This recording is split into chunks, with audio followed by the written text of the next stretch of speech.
In this video, I'm going to be quickly showing you on how you can enable microphone access in Windows 10 or 11. So to do this, what you're simply going to be doing is you're going to come down here where it says headphones or, sounds. And once you're over here, you're going to go to open sound settings.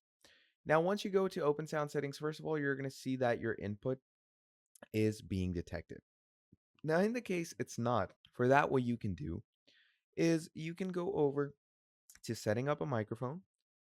And in setting up a microphone, it's going to give you different methods and ways to set up your microphone. Now, in the case that doesn't work either, what you can do is just go to sounds. Once you go to sounds, you can go to recording. And once you go to recording, in that case, like if your input is being detected, simply go ahead and choose the microphone that you want to enable. Like, let's say you want to enable this, right? You simply click on enable, and what happens from there is this microphone is going to get enabled for you. So basically, that is how you can allow microphone access in Windows 10 or 11.